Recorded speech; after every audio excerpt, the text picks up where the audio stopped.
Que le nom du Seigneur soit béni, frères et sœurs. Et pour finir, on va parler donc du temps de Dieu dans l'appel. On va essayer d'aller un peu plus vite, juste pour terminer, comme ça on va pouvoir prier. Alléluia. Le temps de Dieu dans l'appel. Déjà, en tant qu'enfant de Dieu, on est rassuré par rapport à tous nos besoins, avec tout ce qu'on a dit. Oh, j'ai besoin que Dieu me donne une voiture. J'ai besoin que Dieu me donne un travail. J'ai besoin que Dieu me donne des enfants. J'ai besoin que Dieu me donne une situation spirituelle. J'ai besoin de ceci, j'ai besoin de cela. Est-ce qu'on a compris par rapport à ce qu'on vient d'évoquer ou pas? Amen ou pas amen? Donc ça veut dire qu'il ne faut plus qu'on puisse râler et se plaindre sur notre sort. On a compris que Dieu a entendu, mais il faut lui laisser le temps. Amen.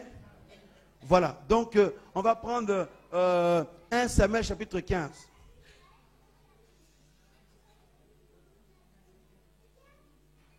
Donc comme on n'a pas souvent des réunions avec nous, c'est pour ça, quand on est là, on travaille l'enseignement, frères et sœurs. 1 Samuel chapitre, on a dit combien? On veut de plus en plus travailler l'enseignement parce que on a besoin, le Seigneur a besoin que nous soyons vraiment enracinés en lui. Et nous prions que ces choses ne rentrent pas dans une oreille pour sortir dans l'autre. Alléluia. On a dit combien? 1 Samuel 15, 12. Alléluia. Par rapport à le temps de Dieu dans l'appel, on va parler rapidement parce que, pour gagner un peu du temps, l'histoire ou le témoignage d'un personnage très connu, donc David. L'expérience de David dans l'appel de Dieu est très riche en enseignements.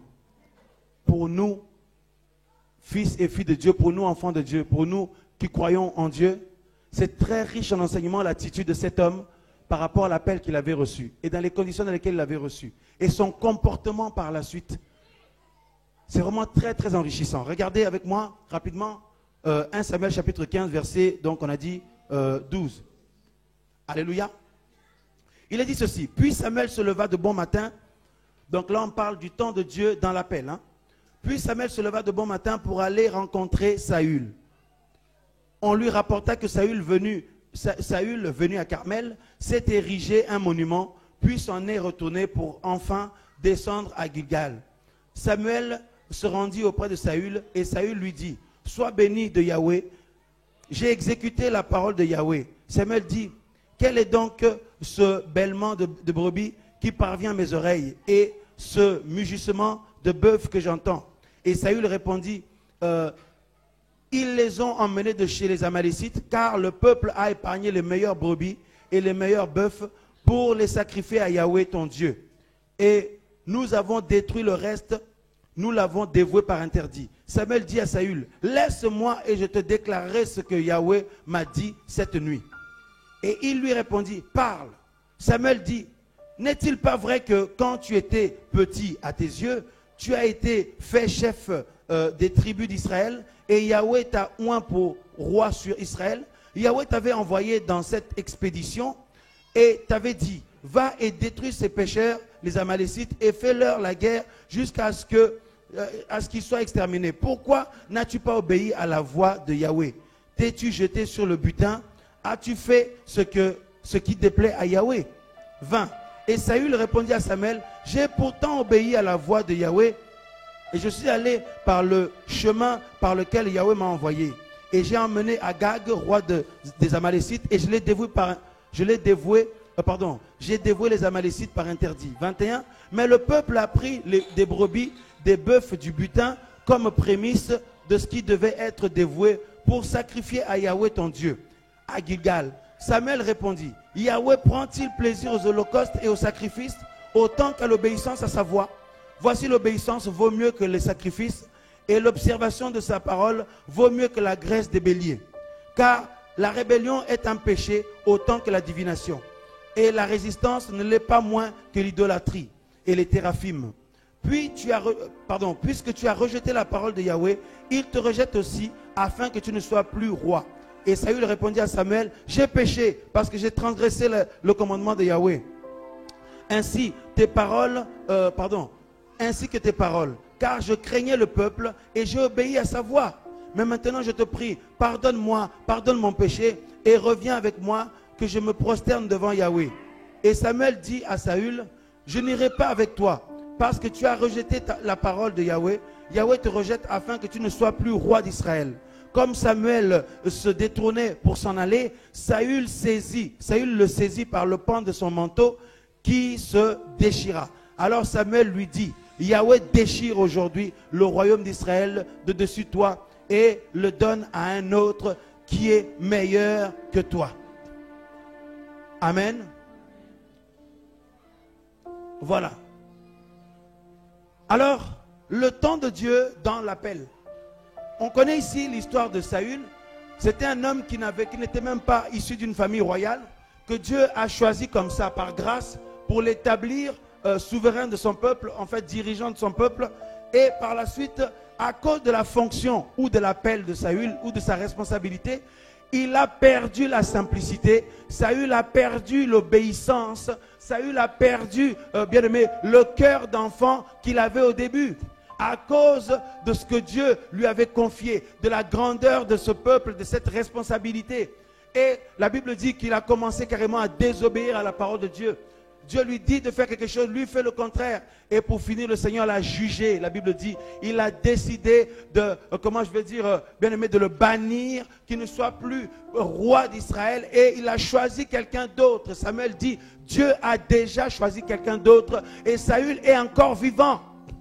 Alléluia. Parce qu'on sait qu'avec la monarchie, eh bien, il faut que le roi en place meure d'abord, décède d'abord, afin que son héritier prenne la place. Saül est encore vivant, mais regardez ce qui se passe, frères et sœurs.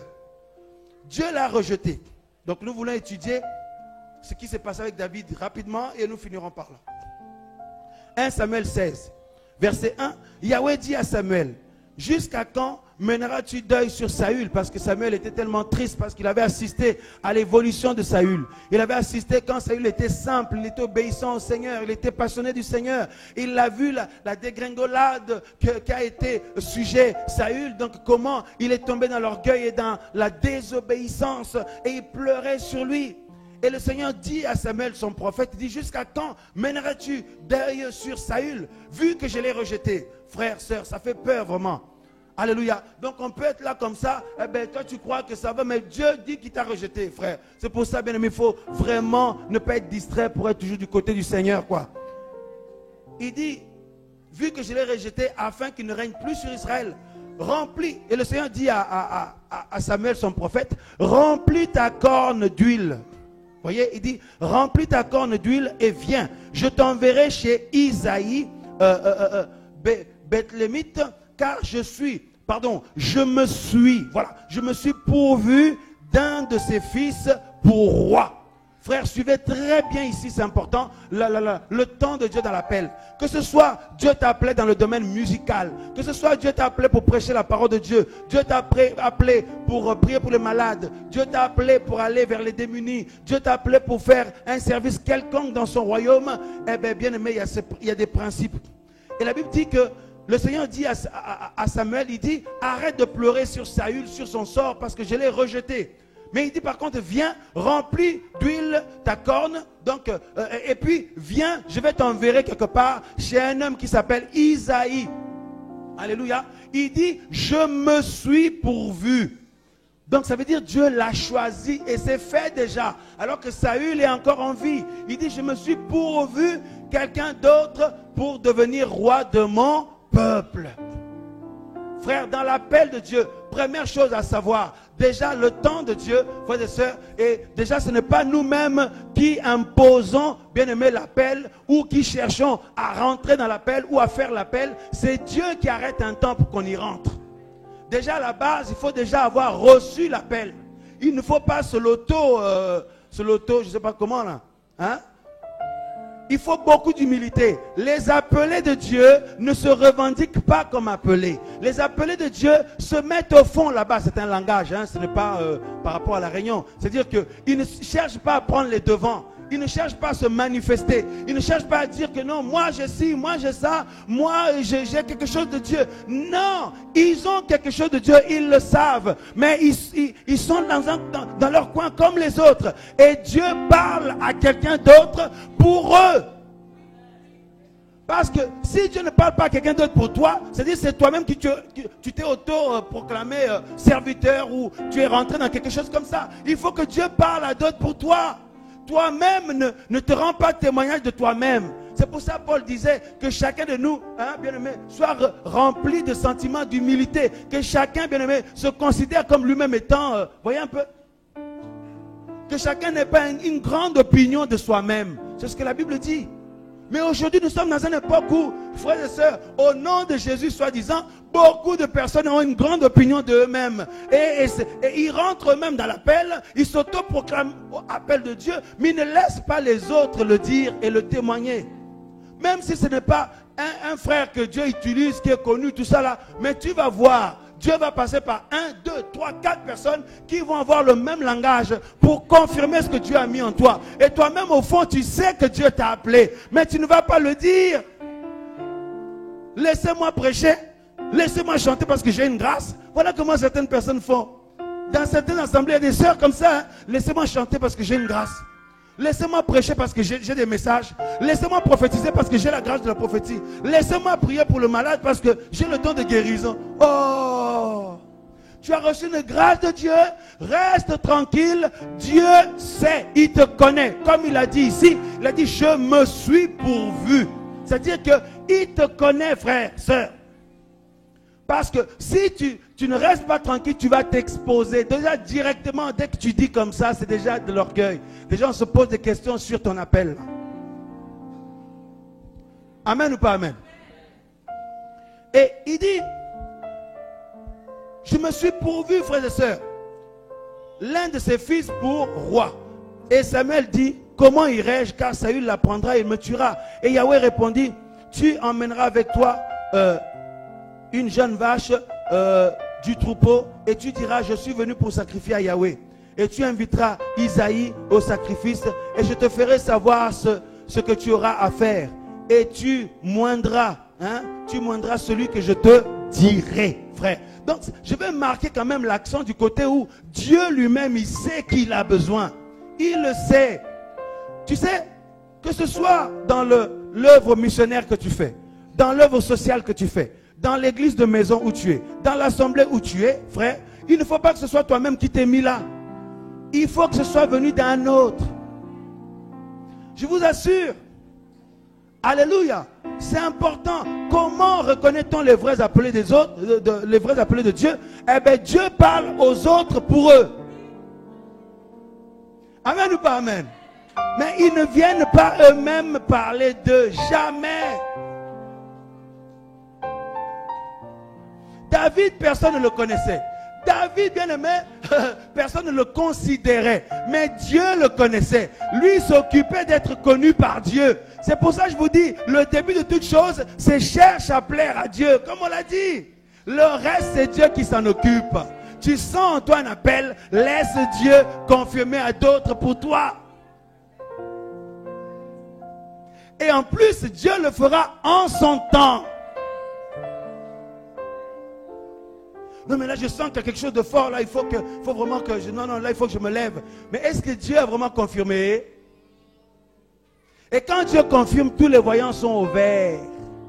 Tout le monde est encouragé, béni, et tout le monde t'encourage même. Mais si tu rencontres le contraire, reste calme, arrête. Si les gens se dressent devant toi et disent que non, c'est bizarre ce que tu fais, voilà, on te fait des remarques, on te reprend, on te dit ceci, ne dis pas qu'on n'a pas l'amour, on veut me bloquer, on veut m'empêcher de servir Dieu.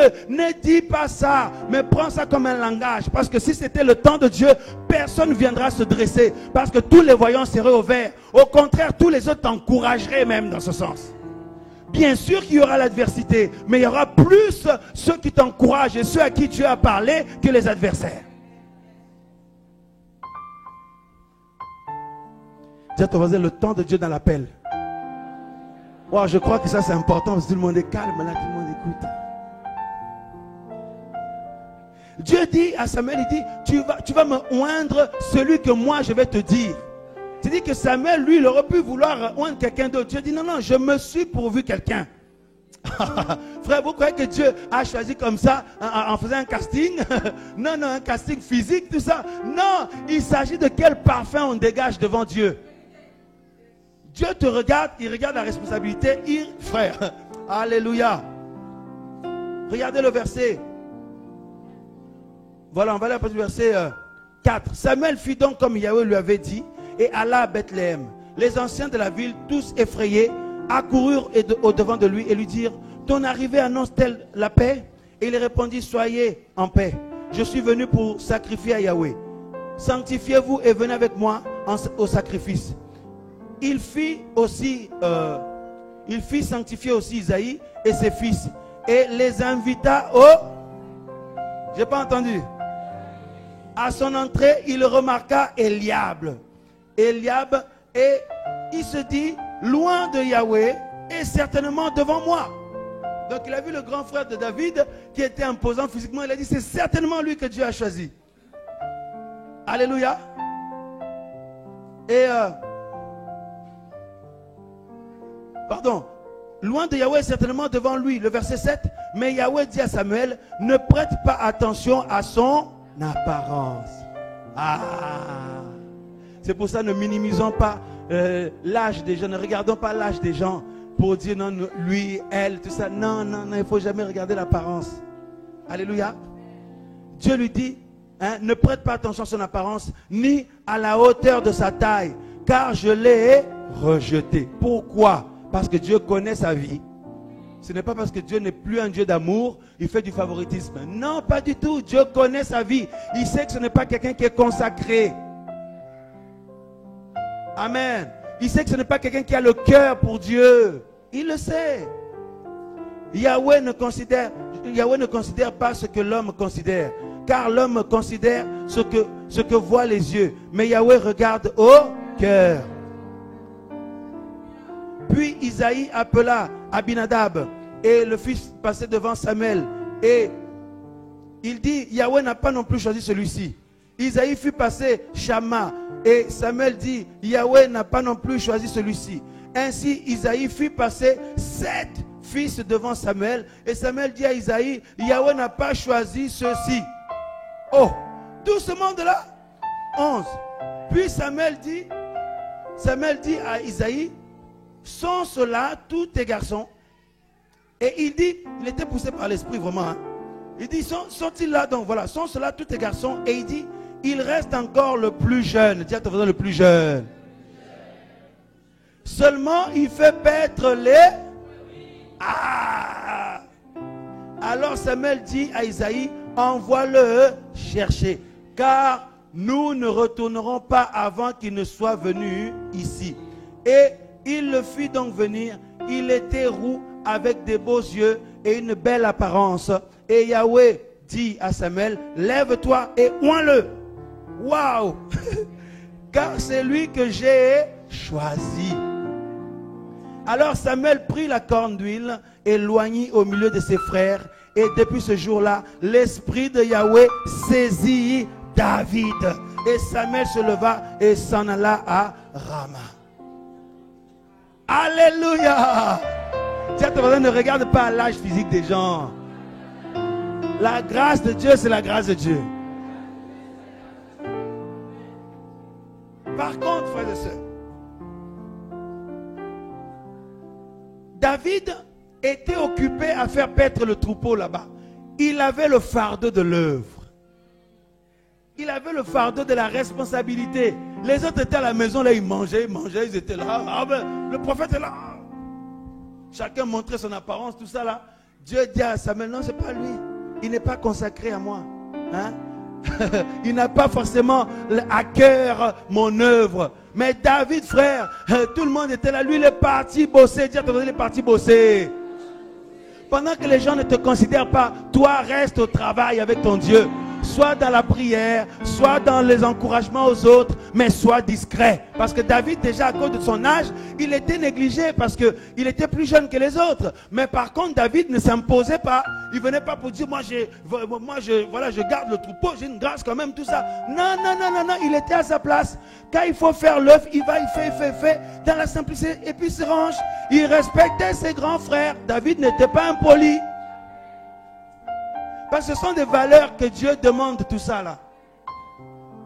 Alléluia. Bien sûr, quand Dieu choisit, il regarde, bien aimé, notre comportement spirituel, physique aussi. Alléluia. Je me souviens avec ma maman, notre maman, quand, à cause de la grâce du Seigneur, souvent elle me disait, mais non, tu es notre pasteur aussi, hein, tu es notre serviteur aussi, il faut être avec nous aussi comme tu es avec les autres. Je dis, non maman, je suis ton fils. Tu es ma maman, je suis ton fils, je ne suis pas ton pasteur. Frère, à cause de la fonction, si vous ne faites pas attention, vous pouvez basculer dans autre chose que Dieu et vous allez vous rendre coupable devant Dieu. Même si Dieu vous utilise, votre mère reste votre mère. Quand vous êtes dans les rapports avec elle, vous êtes dans votre rôle de fils. Il ne faut pas venir vers votre mère dans le rôle d'un serviteur. Jamais. Non. Frère, mais cette chose, mon cœur battait à cause de ça. Et parfois, quand il y avait des situations un peu avec notre papa, ou les choses qu'eux, ils devaient gérer entre eux, les parents voulaient que moi je gère ça. Je dis, non, vous voulez me tuer? Je dis, non, moi je ne peux pas écouter vos situations de couple. Je suis votre fils. Mais non, tu es notre serviteur aussi. Tout ça. Non, parce que la Bible dit qu'il ne faut pas voir la nudité de ses parents. Si vous me dites les choses personnelles de votre couple, vous me tuez. Frère, je crois que c'était vraiment la grâce de Dieu. Je ne sais pas où j'avais eu cette réaction, mais mon cœur battait, j'avais peur de ça. Mais d'autres personnes auraient pu venir, ou peut-être même moi, hein, si Dieu ne m'avait pas fait grâce, j'aurais pu venir et puis dire, bon d'accord maman, assis-toi avec papa, hein. Donc qu'est-ce qui se passe? Voilà, donc je vais prier pour vous, je vais prophétiser pour vous, et puis tout va. J'allais me comporter comme un serviteur, quoi. Vous voyez? Et j'allais mourir. J'allais mourir, frère, parce que le même Dieu qui nous appelle, qui nous donne la grâce, il respecte sa création aussi. S'il a voulu que moi je naisse au travers de cette femme-là, cet homme-là, même s'il nous utilise, il faut que je sois toujours dans mon rôle de fils vis-à-vis de mon père et de ma mère. Je ne vais pas les laisser me sortir du chemin du Seigneur. Mais quand je suis avec eux, je ne vais pas me comporter comme l'homme de Dieu ou le serviteur de Dieu ou le missionnaire. Jamais. Si j'avais des grands frères biologiques, je dois être respectueux envers eux. Voyez, si je ne suis pas respectueux envers eux, je n'ai pas le Seigneur. C'est simple, parce que le même Dieu là qui m'a appelé, c'est lui qui a voulu que mes grands frères naissent avant moi. Comme David ici, la Bible dit qu'il avait 7 grands frères. C'est Dieu qui a voulu que 7 hommes naissent avant David. Maintenant, imaginez-vous David à cause de la grâce, il vient, il leur manque de respect. Imaginez-vous, je manque de respect à mon père, à ma mère. Je manque de respect. Si j'avais des grands frères ou des grandes sœurs, je leur manque de respect. Mais quel serviteur je suis? Suis-je animé du Saint-Esprit ou de l'esprit de Lucifer? Ou peut-être je suis ignorant. Alors, peut-être je suis ignorant. Dans ces cas-là, il faut m'aider. Mais si je suis animé du Saint-Esprit, je suis vraiment appelé véritablement par le Seigneur, l'Esprit de Dieu va me pousser à respecter les principes naturels de Dieu. C'est pour ça que Paul donne des conseils à Timothée. Il dit, quand tu parles avec des femmes âgées, parle-leur comme des mères, avec des hommes âgés comme des pères. En fait, il y a le respect même naturellement. Quelqu'un qui est vraiment oint par le Seigneur, il a une grâce certes à cause de sa fonction, Dieu peut l'utiliser, tout ça, mais de manière, dans son comportement, il respecte l'ordre de Dieu. Tu respectes ceux qui peuvent être comme tes mères, tu leur parles correctement. Ceux qui peuvent être comme tes grands frères, tes grandes sœurs, tu te montres exemplaire. Mais toi, à cause de la grâce, parce que tu chantes bien, parce que Dieu t'utilise, tu chantes bien, tu prophétises bien, tu prêches bien, tu as prié pour les malades, Dieu les a guéris, ou, bien aimé, je ne sais pas moi, tu as donné une prophétie, c'est tombé exact, ou peut-être tu as chassé un démon, et puis ça y est, frères et sœurs, quand tu es avec des gens qui sont plus âgés que toi, tu es impoli, et tu ne te rends même pas compte. Et tu ne te rends même pas compte que là, tu n'es plus dans la volonté de Dieu, tu es à côté. Soit tu ne le sais pas, dans ces cas-là, il faut qu'on te donne des conseils, ou alors tu n'es pas animé par le vrai Saint-Esprit. Amen ou pas amen? Parce que c'est Dieu qui a créé ta mère, ton père. C'est Dieu qui a voulu que tes grands frères naissent avant toi, comme David ici. Imaginez-vous David maintenant, il vient avec des herbes. Oh ben vous, hein, Eliab, Eliab, hein, voilà, je ne sais pas moi, les autres là qu'on a lu là, vous là, donc porte-moi, emmène-moi à boire s'il te plaît. Hein? Donc, va faire ça pour moi. Non, mais toi et moi, donc, il ne faut pas regarder à mon physique. Nous, on est pareils tous les deux. Tout ça. Vous voyez ça? Mais ce n'est pas possible. Quelqu'un qui est vraiment appelé de Dieu ne peut pas se comporter comme ça. Parce que si vraiment tu es animé par le Saint-Esprit, ça veut dire que tu vas respecter la hiérarchie physique de Dieu. Ça ne va pas bloquer ton appel. Non, parce que quand ton appel va s'exprimer, c'est la grâce qui s'exprime. Mais dans tes rapports mutuels avec les autres, tu es respectueux avec tout le monde, tu es de ton coin. Si tu dois donner du respect aux autres, tout ça, c'est important, frère. Et beaucoup de gens dans cette génération meurent, tombent comme des mouches parce qu'ils oublient ces principes-là. Dieu dit qu'il a choisi David, il était en train de faire paître le troupeau là-bas. Il ne voulait pas non plus, frères et sœurs, faire la pub, dire « Moi j'ai prié pour tant, il y a eu ça. Moi j'étais visité tel, il y a eu ça. » David faisait seulement ce qu'il avait à faire. Mais c'est Samuel, c'est Dieu qui a dit à Samuel ce qu'il est en train de... Comment? Samuel a demandé à son père, c'est son père qui lui a dit ce qu'il était en train de faire. Alléluia. Mais lui-même, il n'a pas fait la pub autour de lui. Parce que Dieu nous voit dans ce que nous sommes. Soyons fidèles dans les moindres choses. Soyons fidèles dans les choses vraiment de base, quoi. C'est-à-dire, soyons nous-mêmes déjà soumis au Seigneur et respectons ceux qui sont plus âgés que nous. Soyons un modèle de comportement. Que la grâce ne fasse pas de nous des gens qui sont dans la confusion. Tu es impoli comme pas possible parce que tu chantes bien. Hein?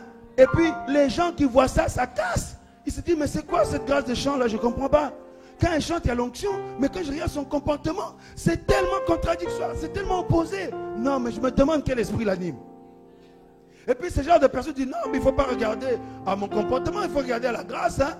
On dit bien grâce, donc don, faveur, immérité. Donc, ne regarde pas qui je suis, mon comportement, regarde seulement ce que Dieu fait. Oh, non. Amen ou pas amen? Vous n'avez pas vu dans les églises, vous n'avez pas vu dans le milieu chrétien, ceux qui chantent bien là, vous les voyez même de leur démarche. C'est pour ça les Julie, tout ça, là, on les a à l'œil. Hein? Mais je vous dis la vérité. Hein, les soeurs qui la grâce, les Julie, les Véronica, Gwen, tout ça là, les autres Gerda, les autres qui chantent là. Hein, Linda, toutes les sœurs là. On les a à l'œil, frère, parce que... mais je vous dis, hein, Keren, tout ça, tu vois, tu commences à jouer la guitare. Oh Père, tout ça là. Avant, c'était très simple. Et là, comme tu joues des belles mélodies, maintenant, oh, la présence de Dieu tombe sur nous. La même Keren, prochaine réunion. Sœur Keren, ça va? Voyez un peu? Donc, elle devient méprisante, impolie, et elle parle mal. Et maintenant, après, par contre, pour passer devant ça, elle va s'asseoir. Oh Père! Bon, le même père là, il va te dire, arrête de me dire père d'abord, soit respecte d'abord les autres. Amen ou pas amen? Hein, Julie, c'est ça, non? Hein? Quand tu es là, tu dis, oh père, tu joues au piano, oh père. Le Seigneur te dit, arrête de me dire père, respecte tout le monde là. Hein? C'est ça. Amen ou pas amen? On parle du temps de Dieu, non? On a dit que personne n'a choisi de naître homme, femme, de naître dans la famille où il est né. Personne n'a choisi de naître 4e de sa famille, 5e de sa famille, 3e de sa famille. C'est Dieu qui a choisi. Donc il faut respecter ça. Et en respectant ça, tu sers Dieu. Il ne faut pas parce que tu prophétises. Toi, quand tu prophétises, oh, Dieu dit tout ça. Bon, c'est arrivé exact.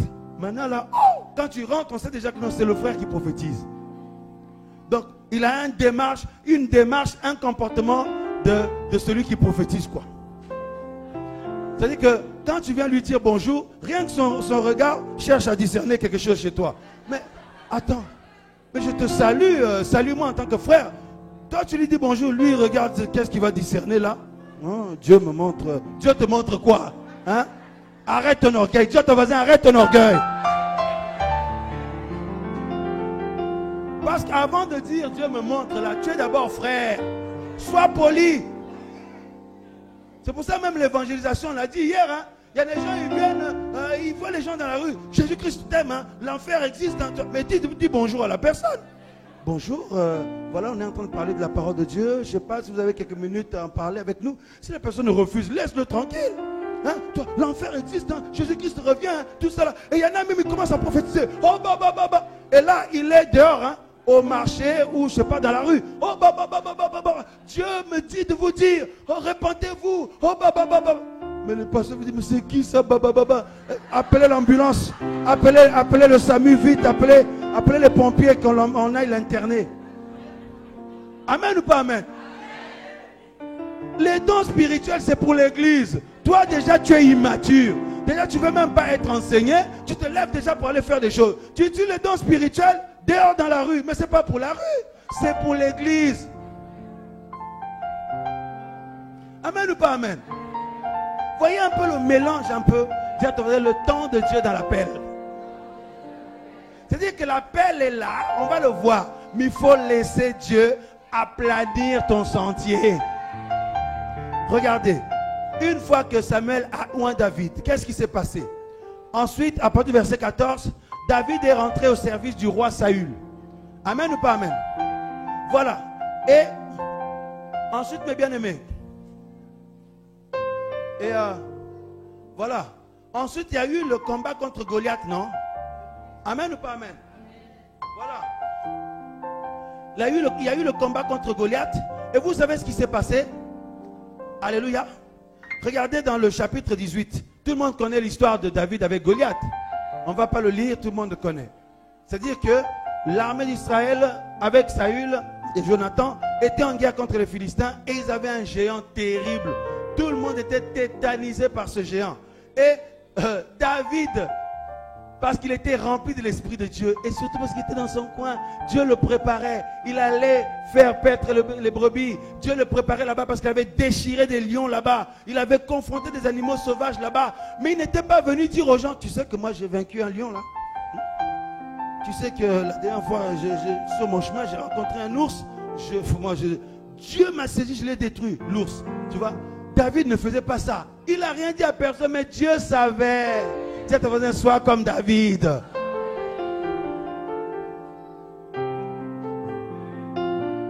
Laisse Dieu être au courant de ce que tu es, de ce que tu fais, et il va planir ton sentier. Et Dieu a mis une conviction dans son cœur. Ce n'était pas de la prétention qu'il pouvait vaincre Goliath. Il savait comment son Dieu lui parle. Parce qu'à l'abri des regards, il développait l'intimité avec Dieu.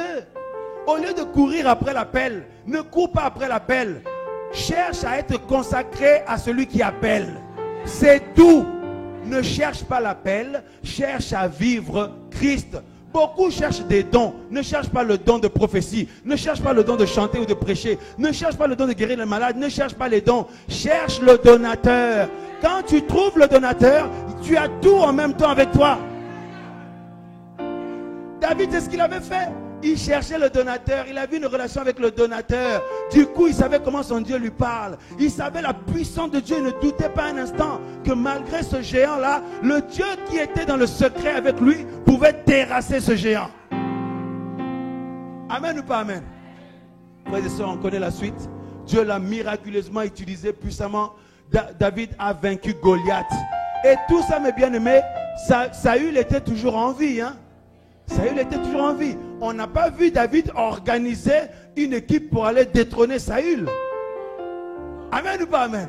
Ah, dis à ton voisin, le temps de Dieu dans l'appel. David aurait pu dire, Dieu m'a oint, allez, l'équipe là, je vais mobiliser une équipe, allons détrôner Saül là-bas. David a compris que dans les choses de Dieu, il ne faut pas forcer. Il a dit, le Dieu qui est venu me chercher là-bas où j'étais, qui m'a oint. Je reste calme. Moi, je me concentre seulement à l'aimer, à l'adorer, à me sanctifier pour lui. C'est lui-même qui va s'occuper d'aplanir le sentier. David, son comportement vis-à-vis de Saül a été très riche en enseignement. David n'a jamais manqué de respect à Saül. David n'a jamais, bien aimé, cherché à tuer Saül. Plusieurs fois, Saül a voulu le tuer lui. Et Dieu lui a donné l'opportunité de tuer Saül. Il ne l'a pas fait. Parfois, il coupait seulement le vêtement de Saül. Et puis, il lui dit, regarde cette nuit, quand tu es venu te changer dans la grotte là, j'aurais pu te tuer. Regarde ton vêtement. Regarde ton vêtement est coupé. Regarde l'autre morceau, frère. Et Saül, quand il entendait ça, il pleurait. Et il se repentait. Il dit, David. Alors, il était impressionné par le cœur de David. Il dit, mais tu aurais pu me tuer. En plus, Dieu t'a choisi. Tu aurais pu prendre ma place. Mais toi, tu m'as épargné. Tu me respectes. Frère Saül, parfois, il pleurait. Et après, ça passait. Il était encore énervé contre David. Il était jaloux et en colère contre lui. À cause de ceci. Regardez 1 Samuel chapitre 18. Alléluia. Quand je vois des gens courir dans l'appel, courir dans la grâce, je dis oh là là, ils ont tout compris de travers. Mais qui vous a dit ça? Reste tranquille. Celui qui t'a appelé, il sait ce qu'il a déposé en toi. Laisse-le aplanir le sentier devant toi. 1 Samuel 18, 7. Les femmes chantaient. Et voilà, les femmes chantaient, se répondant les unes aux autres en disant, Saül a frappé ses 1000 et David ses 10 000. Saül fut très irrité car cette parole lui déplut. Il dit, elles ont donné 10 000 à David et moi 1000. Il ne lui manque plus que le royaume. Voyez, depuis ce jour-là, Saül regardait David d'un mauvais œil. Le peuple aussi, tiens, tu vas dire le peuple. Dieu utilise quelqu'un, les gens viennent maintenant déjà pour l'élever. Mais laissez-le tranquille. Vous l'élevez, vous ne savez pas comment il va réagir, comment sa chair va réagir. Laissez-le tranquille. Ce qu'il a vécu là, ben c'est la conséquence de son secret avec son Dieu. Il commence à chanter. Saül a vaincu 1000, David a vaincu 10 000. Je ne sais pas quelle était la tonalité que il chantait. Hein? Oh, Saül a vaincu seulement petit 1000, David fois 10 et tout. Ça a énervé Saül. Hein?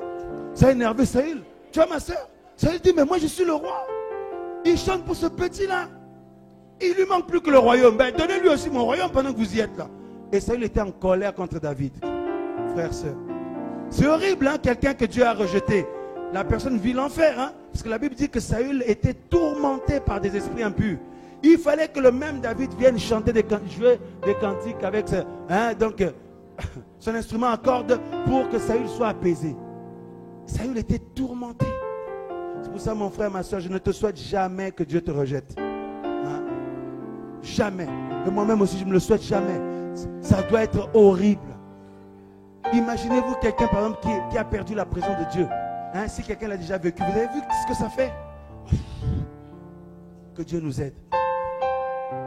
Alléluia. Mais David a été appelé, choisi par Dieu. Parce que, regardez encore, parce qu'on parle du temps de Dieu. Hein? N'oublions pas le thème de base, c'est le temps de Dieu. Du temps où on avait oint David avec la corne d'huile, jusqu'à son entrée dans le palais royal, quand il a pris le pouvoir, il y a un certain nombre de temps qui s'est écoulé. Alléluia. Et David n'a pas organisé une révolte contre Saül. Jamais. Frères et sœurs, il a laissé Dieu faire. Il a même servi Saül. Et il a continué à aimer son Seigneur, frères, sœurs. Et quand il a vu Saül lui voulait du mal, il lui rendait du bien en retour. Parce qu'il a dit, selon ce que l'enseignement et l'éducation qu'il avait reçu d'Isaïe, son père, un oint de Dieu, quelqu'un que Dieu a utilisé, il ne faut jamais chercher à lui manquer de respect. Même si c'est passé des choses, laisse-le avec son Dieu. Seulement, oui, sois ferme, qu'il ne t'embarque pas dans les bêtises, ça c'est vrai, mais ne cherche pas à faire le petit zéro là avec la personne. Et David se disait, non, on ne touche pas loin de Dieu, tout ça. Malgré que Dieu avait rejeté Saül, hein, il a eu un comportement exemplaire, plein d'humilité, plein de patience. Il n'a pas été assoiffé du pouvoir, non. Il a attendu jusqu'à la mort de Saül. Et en plus, il n'a pas participé à la mort de Saül. Il n'a pas non plus organisé la mort de Saül. Jamais. Alléluia. Jamais, parce que le jour où Saül est mort, vous savez comment Saül était mort? C'est un soldat qui lui avait planté, parce que Saül lui avait demandé de le planter comme ça. Et le soldat, il a couru vers David, parce que David commençait à monter en autorité. Il est venu dire, regarde, parce qu'il sait que Dieu avait oint David.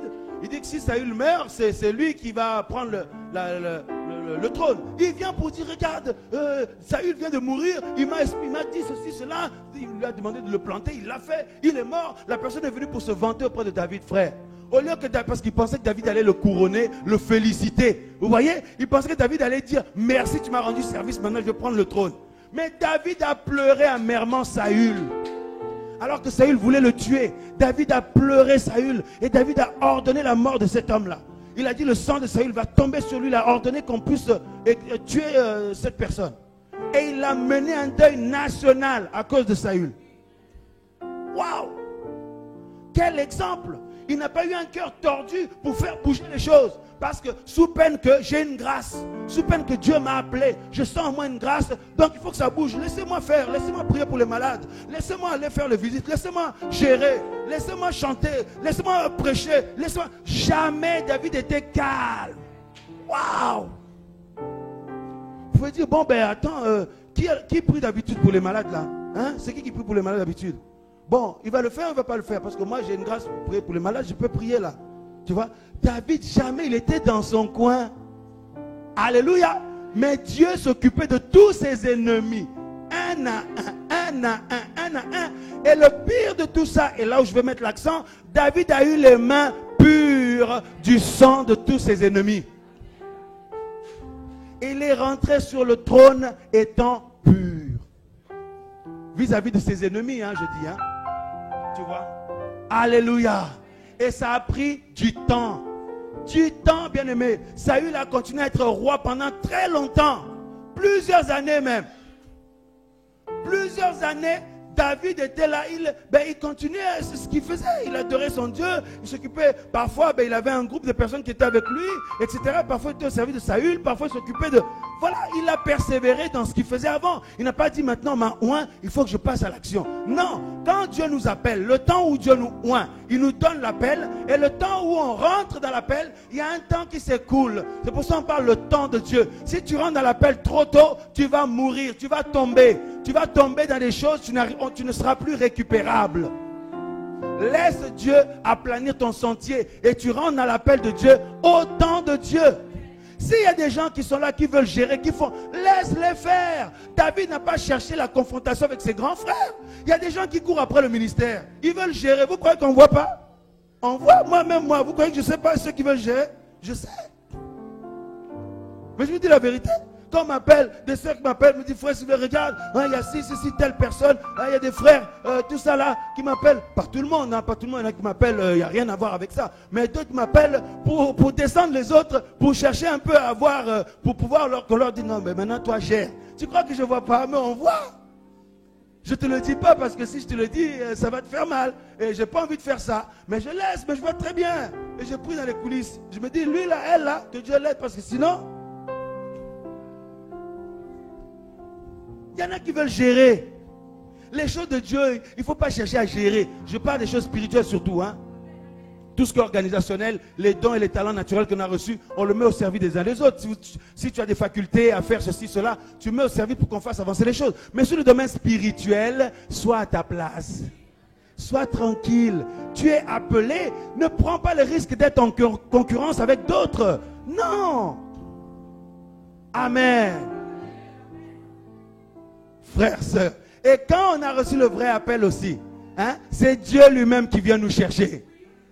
Samuel est venu dans la maison d'Isaïe. Il a vu les grands frères de David. Mais quant à David, c'est Dieu lui a dit à Samuel de faire amener David là-bas. On est parti le chercher. David, viens parce que tu es attendu là-bas. Voilà les vrais appelés.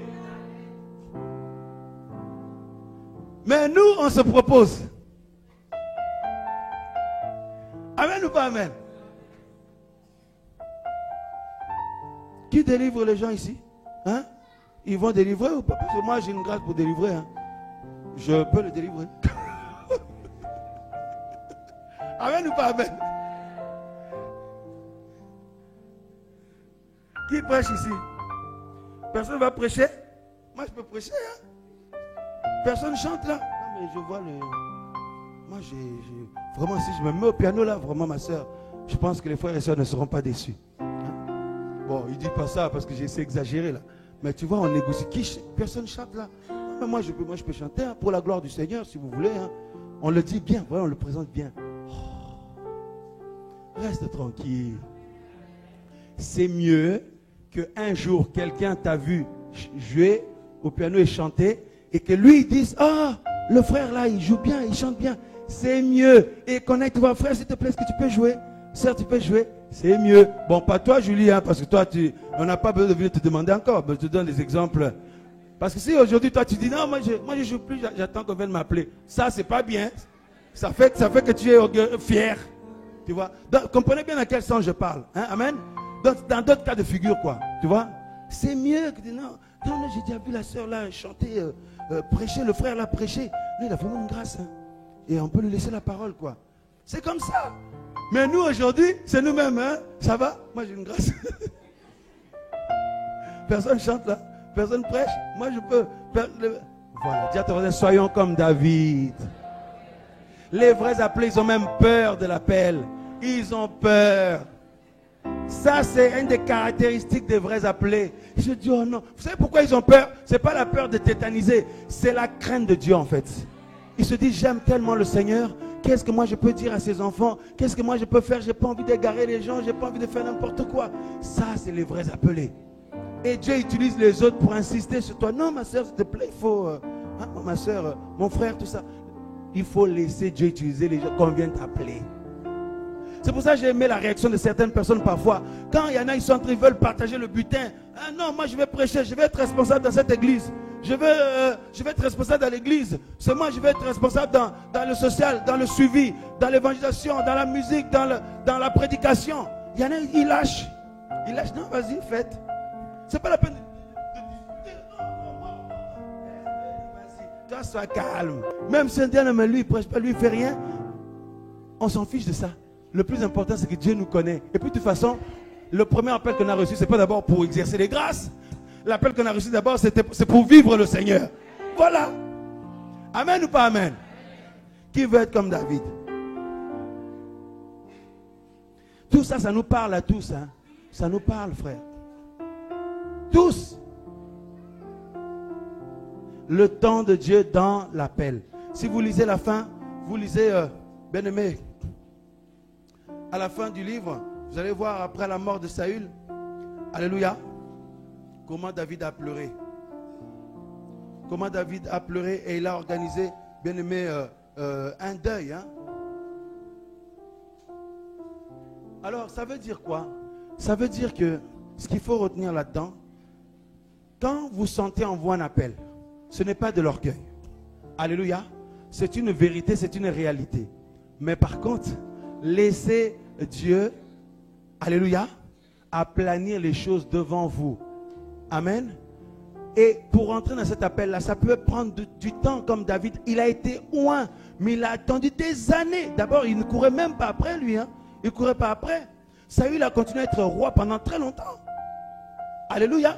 Et David n'a pas commencé à organiser des choses, tout ça. Non. Il a continué à aimer le Seigneur et Dieu lui-même ouvrait les portes, ouvrait les portes, ouvrait les portes, ouvrait les portes, ouvrait les portes. Et il sentait qu'il faut y aller. Il y allait, Dieu ouvrait. Il y allait, Dieu ouvrait. Il y allait. Comme ça, si on vient l'attaquer, il va dire, mais attends, moi je n'ai rien fait à personne. Je n'ai pas tué Saül. Je n'ai pas tué, bien aimé, comment on appelle ça? Même le chef de l'armée de Saül. Vous voyez? Je n'ai même pas touché, j'ai touché personne. Vous voyez? Bien aimé, comme ça tu es pur. Et les gens peuvent te combattre, mais tu as une conscience pure devant Dieu. Alléluia. Et quand le temps de Dieu vient, tous les voyants se mettent au vert, comme on a dit. Et tu vois une grâce qui t'accompagne. Mais cette grâce-là ne pousse pas les gens à venir te corriger, à te reprendre ou à te combattre comme si tu as un problème. Non. Si vraiment c'est le temps de Dieu, au contraire, ça encourage les gens. Maintenant, avant le temps de Dieu, la grâce peut se manifester parce que tu es déjà oint. Comme David, il était déjà oint, frère. Il a même démontré, Dieu a démontré l'onction qu'il avait en permettant qu'il tue, comment on appelle ça, Goliath. Mais malgré ça, David a continué à ne pas chercher à prendre les devants. Amen ou pas amen? Pourtant, le cas de Goliath suffisait. Hein. Vous pouvez dire maintenant c'est bon. Avec ça, comme ces femmes chantaient là, Saül, on va le jeter. Et maintenant, ben, c'est David qui va prendre les rênes. Non, il a laissé Dieu continuer, il a laissé Saül continuer à être roi. Imaginez, le diable pouvait attaquer David le matin, mais c'est toi le roi maintenant là. Saül, il n'a plus rien, il est charnel. Tu vois? Alléluia. Mais David, avant tout, il avait le cœur d'un enfant de Dieu. Véritablement. Il n'a pas regardé à la fonction, à la grâce, à l'onction. Non, il a regardé à son père, c'est tout. Amen ou pas amen? Si tu vois ce que tu fais, ça commence à créer des incompréhensions. Il y a des gens qui te disent des choses, qui te reprennent et tout. Écoute ce qu'ils ont à te dire et reste calme. S'il y en a même qui disent que tu as fait ci, tu as fait ça, eh bien, il y a eu ça, il y a eu ci avec toi, reste calme, arrête même s'il faut, reste calme. Alléluia. Parce que tu sais que tu n'es pas dans une concurrence quelconque. Sois tranquille. Et le Seigneur qui t'a appelé, il va aplanir toutes choses. S'il y avait vraiment quelque chose, Dieu va t'aider, toi. Mais si ceux qui t'ont rentré dedans un peu comme ça, c'était par jalousie, Dieu va les exposer. Rapidement. Eux, ils vont faire et puis on va voir que, en fait, c'est pareil ou c'est pire. Amen ou pas amen? Et on peut même refaire appel à toi, tu vois. Et là, maintenant, tu vas venir dans un autre état d'esprit. Vous voyez ce que je veux dire? Ça protège le temps de Dieu dans l'appel. C'est pour ça qu'il faut l'humilité et l'obéissance. Hein? Il ne faut pas se chercher à s'auto, je ne sais pas quoi là. Non, non, non. Tu as reçu des cantiques du Seigneur, gloire à Dieu. Pour le moment, on ne te sollicite pas, tout ça là. Mais ça ne veut pas dire que ton Dieu n'a pas vu, ton Dieu ne sait pas ce que tu as reçu. Quand je vois des sœurs qui cherchent eux-mêmes à... Non, mais frère, on entend des histoires, pas ici, même dans d'autres villes. Mais c'est terrible. Ou des frères, tout ça là, disent j'ai eu tel son, j'ai eu telle vision, Dieu m'a dit ça. Frère, mais un véritable appelé de Dieu, quelqu'un qui a une grâce musicale, une grâce dans la louange, une grâce dans la prédication, pour prier pour les malades, une grâce spirituelle, une grâce quelconque, il reste un bon frère en Christ, une bonne sœur en Christ, fidèle dans ses rapports mutuels et son devoir avec les autres frères et sœurs en Christ. Alléluia. Et ce qu'il y a en lui, il y a un secret, le donateur le sait. Et quand il y aura telle situation, on a besoin de telle grâce, c'est Dieu qui va mettre tout le monde d'accord, tout ça là. Et on va dire, non mon frère, toi tu peux faire. Ma soeur, toi tu peux faire. Alléluia. Amen ou pas amen? Dis à ton voisin, le temps de Dieu dans l'appel. Et quand le temps de Dieu arrive, Dieu assure nos arrières. Parce que quand on fait l'œuvre comme ça, on est sur le terrain, il y a des retours. Il y a des retours. C'est pour ça, même pour nos familles, même nos autres frères et sœurs en Christ, demeurons dans la prière comme notre sœur a dit. Pourtant, elle avait le fardeau de sa famille, mais elle a senti depuis qu'elle est avec nous hier, le Seigneur l'a fortifiée maintenant, qu'elle chante les louanges du Seigneur, qu'elle prie seulement pour sa famille. Et c'est l'affaire de Dieu. Dieu s'en occupe. Au lieu qu'elle continue à se lamenter, oh, c'est pas possible. Mais qui sommes-nous pour porter tout ce fardeau-là? On va être écrasés. Déjà avec nos propres soucis, on est presque déjà écrasés. Mais alors, comment peut-on porter ceux des autres? Il faut les emmener devant le trône et de déposer tout devant le trône. C'est pour ça qu'on avait dit, et je reviens encore dessus, on est dans un temps où il y a des chrétiens, je ne parle pas des gens qui sont venus pour la première fois, qui ont besoin d'aide, qui ont besoin qu'on s'approche d'eux, qu'on leur explique les choses, qu'on les encourage. Je parle de ceux qui se disent chrétiens depuis longtemps et qui délibérément continuent à pratiquer le péché, continuent à faire des choses qui font honte au Seigneur. Alléluia. Et ils veulent rester dedans, par contre, et ils demandent que nous on les soutienne là-dedans. Hein, qu'on soit toujours là pour les appeler, pour aller les visiter et tout. Sinon, ils nous traitent, ils disent qu'on n'a pas l'amour. Comme on partageait hier avec mes bien-aimés. Hein, attendez, on est dans ce temps-là. Après, on peut culpabiliser et dire que moi, j'ai pas eu l'amour. Bon, mince, peut-être j'ai pas eu l'amour, la compassion de l'aider et tout, et tout, et tout. Mais attends, frère, comment tu peux dire que tu n'as pas eu la compassion? Ce n'est pas un frère, ce n'est pas une sœur.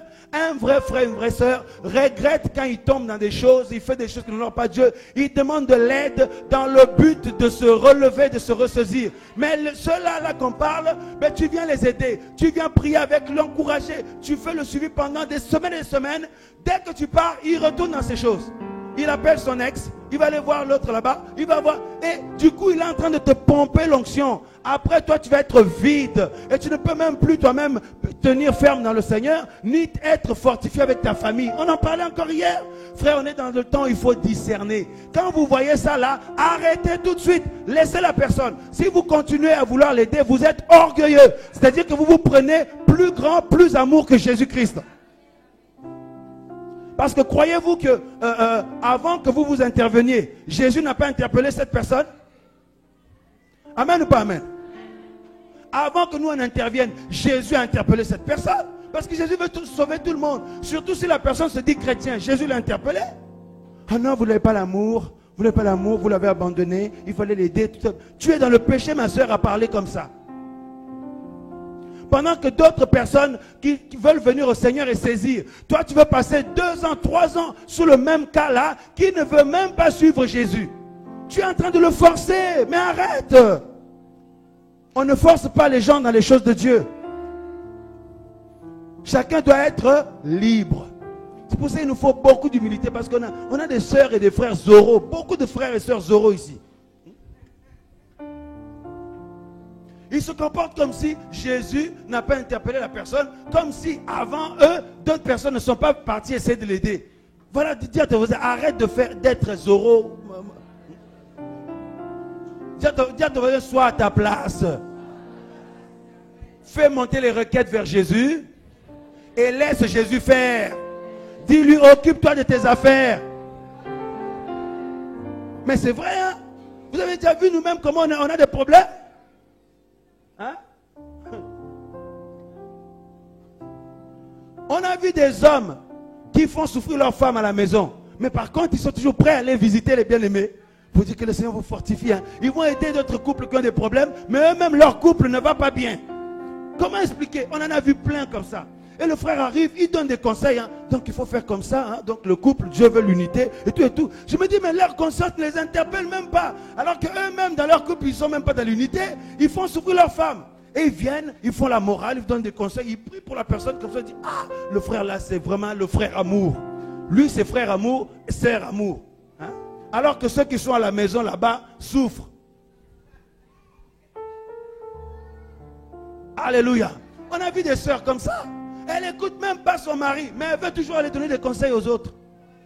Là, il faut faire comme ci, là, il faut faire... Non, non, vraiment, quand c'est comme ça qu'il faut faire. Alors qu'elle-même, elle n'est même pas une mère modèle, elle n'est même pas une femme modèle, elle n'est même pas une sœur modèle. Dis à ton voisin, arrête tout de suite. Non, dis-lui, calme-toi et arrête tout. Hein?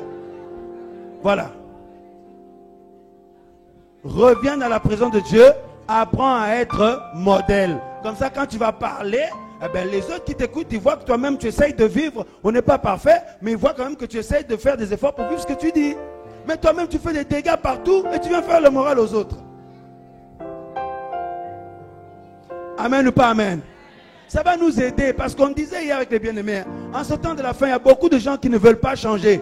Mais par contre, ils veulent toujours avoir 3, 4, 5 bien-aimés en Christ qui les appellent, qui les soutiennent, qui intercèdent pour eux, qui vont les visiter. Donc, ils ont leurs petits serviteurs, quoi. Et le jour où tu ne m'as pas appelé, tu n'as pas l'amour, hein, tu m'as abandonné, hein, tu connais bien mon état. Hein. Comme on parlait avec des bien-aimés, on peut culpabiliser parfois. Frère, on dénonce ces choses. Moi, je n'ai pas peur. Si vous avez un problème, venez me voir. Alléluia. On n'est pas là pour dire qu'on parlait de votre vie. Pas du tout. Ce qu'on dit, on dit de la part du Seigneur. Il se trouve que parfois, ça coïncide avec des cas qui se passent en ce moment même. Si vous avez un problème, venez me voir. Si ça ne vous plaît pas, allez ailleurs. Allez dans une église où on ne vous dit rien. Restez là-bas. Vous verrez comment Jésus va se retirer de votre vie. Vous êtes libre. Nous, on n'est pas là pour recruter des membres ici. Hein. Non, non, non, non, non. Nous, on ne cherche pas des brebis, hein? Non. On prêche la vérité et c'est Dieu qui attire ses enfants. Voilà. On n'est pas comme le pasteur moderne, là. Il reste ici, hein? Dimanche dernier, on ne t'a pas vu. Tu étais où? Ça fait 2 week-ends que tu n'es pas venu au programme. Tu étais où? Nous, on ne va pas vous faire ça. Vous êtes libres. Nous respectons votre liberté. Amen ou pas amen? Mais ne nous empêchez pas de prêcher la vérité pour nous aider à aller au ciel. Ne venez pas nous mettre des pressions. Amen ou pas amen? Voilà. Parce qu'il y a beaucoup de confusion. Il y a des gens, ils ne discernent même pas. Tu vois bien qu'elle n'aime pas le Seigneur, la sœur. Le frère, il n'aime pas, il ne veut pas changer. Mais toi, tu continues à insister. Mais arrête. Regarde, ça fait combien de temps que tu le fais? Est-ce qu'il y a des fruits? Non, mais regarde-toi par contre, tu es pompé. Tu es pompé. Tu as baissé dans ça. Tu es devenu fragile toi-même. Amen ou pas amen? Dis à ton voisin, c'est le temps de se protéger maintenant. Par amour, nous prions pour les uns les autres, mais dans le comportement, on doit être sage. Amen. Il y a beaucoup de manque d'humilité. Le Seigneur va nous aider de plus en plus. Laissons à Jésus ce qui est à Jésus. Nous faisons notre part. On veut révolutionner tout, changer tout le monde. Mais on est qui, nous? Hein? Je suis qui, moi? Tu es qui, toi? Mais c'est Dieu qui change les gens. Amen ou pas amen? Et puis c'est terrible, hein, ce genre d'individu. Après, il va aller voir, ah oui, telle personne m'a blessé. Telle personne m'a blessé. Telle personne m'a blessé. Ça fait déjà 3 au courant. Eux, ils se parlent, ils disent, ah, il l'a blessé, elle l'a blessé. Confusion. Après, ça va là-bas. Ça fait effet boule de neige, ça fait la sorcellerie. Vous savez, quand la sorcellerie rentre, il y a des zizanies. Vous savez, les zizanies. Histoire là-bas bizarre avec l'autre là-bas. Oh, on a mal à la tête. Dis à ton voisin, la zizanie. Dis-lui encore, on n'en veut pas ici, on n'en veut pas. Donc si tu es quelqu'un qui aime la zizanie, ben va faire ta zizanie dehors. Laisse ceux qui veulent avancer, avancer. Voilà. Déjà les temps sont difficiles, donc ne viens pas en rajouter aux frères et sœurs qui aiment le Seigneur et qui veulent avancer. Voilà. Ou alors, tu as eu des faiblesses, tu as besoin d'aide, mais dans ces cas-là, encourage aussi ceux qui t'aident. Ceux qui t'aident, ceux qui te soutiennent. Encourage-les aussi en changeant un peu. Quand ils vont voir qu'il y a un peu d'amélioration, ça va les encourager aussi. Mais toi, tu ne veux jamais changer. Par contre, tu leur prends le temps. Amen. Voilà. Nous finissons là pour aujourd'hui. Le temps de Dieu dans l'appel. On a compris comme David. Attendons le temps de Dieu. Ne prenons pas les devants. Ça nous expose. Voilà. Par contre, quand la grâce est là, elle est là. Alléluia. C'est comme une grossesse. Hein? Quand la grossesse est là, elle est là. Que tu la caches pas, le ventre va gonfler. Quand tu as la grossesse spirituelle, quand tu as la grossesse en Christ, quand elle est là, elle est là. La grâce est dans ta vie, elle est là. Même si les gens ne te considèrent pas, laisse, ça va gonfler. À un moment donné, tout le monde va voir, non, il a quelque chose de Dieu. Elle a quelque chose de Dieu. Mais par contre, arrête de t'exposer. Dis à ton voisin, arrête de t'exposer. Amen. Nous allons prier, on va se lever.